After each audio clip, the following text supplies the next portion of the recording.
Muy buenos días, queridos amigos y amigas. En este día martes de la 27ª semana del tiempo ordinario, la liturgia de la palabra nos presenta hoy de la carta de San Pablo a los Gálatas, en el capítulo 1, versículos 13 al 24, el Salmo 138, Llévame por el camino eterno, Señor, y del Evangelio según San Lucas en el capítulo 10, versículos 38 al 42.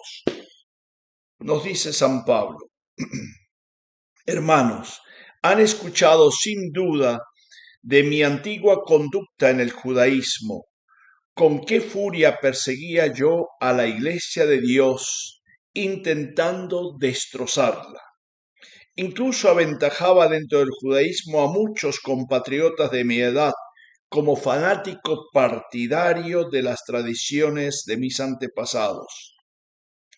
Pero cuando Dios, que me eligió desde el seno de mi madre y me llamó por pura bondad, se complació en revelarme a su Hijo y en hacerme su mensajero entre los paganos, inmediatamente, sin consultar a hombre alguno y sin subir a Jerusalén para ver a quienes eran apóstoles antes que yo, me dirigí a Arabia y de nuevo regresé a Damasco.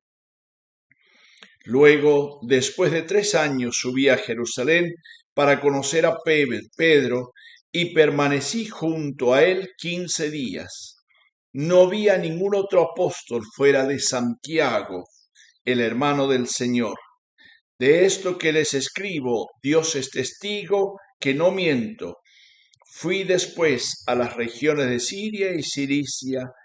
Por entonces las iglesias cristianas de Judea no me conocían, aún personalmente. Únicamente oían decir: el que nos perseguía ahora anuncia la fe que antes combatía, y daban gloria a Dios por mi causa. Palabra de Dios. Te alabamos, Señor. Este texto muy autobiográfico de Pablo a la comunidad de Gálatas justamente se presenta porque hubo cuestionamientos en torno a la realidad de su ministerio apostólico. La comunidad de Galacia, en realidad Pablo no hizo un viaje directamente allí, pero en su segundo viaje Pablo se enfermó en estas regiones y quedó allí un tiempo parqueado, digamos así, por su enfermedad, lo cual aprovechó, como suele hacer Pablo, toda ocasión para anunciar el Evangelio a esa comunidad.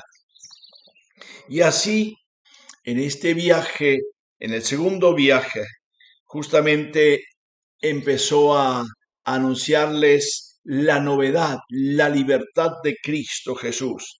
Pero después, poco tiempo después, a esa comunidad llegaron contingentes de misioneros judaizantes hablando de que Pablo no es un misionero, no es un apóstol y por lo tanto que no ha anunciado el verdadero evangelio de Jesucristo. Esto es el trasfondo de la carta a los Gálatas y veremos cómo él defiende esta postura. Justamente porque los judaizantes querían transmitir a la comunidad todos los ritos del Antiguo Testamento, o sea, hacerlos primero judíos y después cristianos.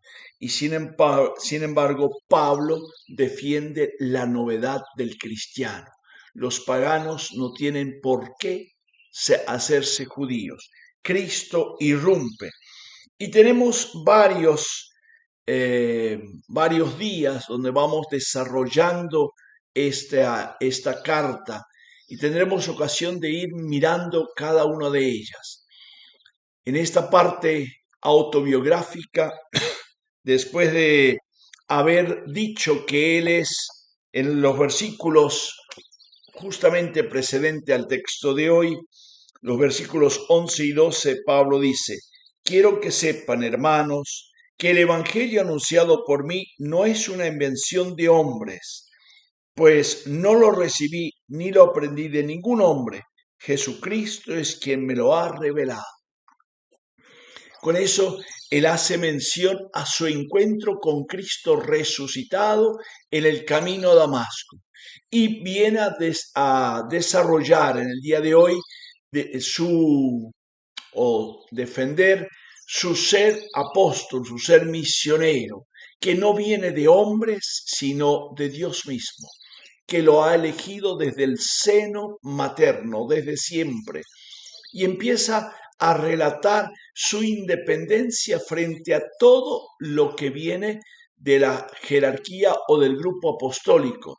Sin embargo, hace una mención y una alusión de ese contacto primero que tiene con Pedro, solo con él, ningún otro apóstol dice, porque ciertamente si él se va a Arabia, a la zona de los nabateos, Jordania hoy, a anunciar el Evangelio por 3 años, cuando regresa a Damasco, ahí sube a Jerusalén para encontrarse justamente con el considerado principal, cabeza del grupo apostólico, Pedro.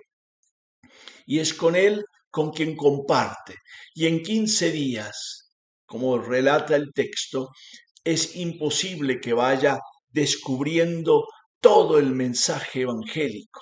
Habrán intercambiado ideas, experiencias profundas del resucitado, pero el trasfondo, la libertad evangélica que trae Cristo Jesús, lo tenía Pablo encarnado por revelación, impreso en su ser. Y eso es lo que lo mueve a evangelizar y a anunciar la libertad que trae Cristo Jesús. Es importante, por lo tanto, cuando leamos la carta, verla desde esa perspectiva de un hombre, de un apóstol que ha hecho experiencia de Dios, que le dio realmente vueltas, no el carácter, sino su manera de ver, su manera de pensar, su manera de comprender el proyecto de Dios. Que el Señor los bendiga y nos acompañe hoy siempre, del Padre, del Hijo y del Espíritu Santo. Amén. Y que tengan un feliz día a todos.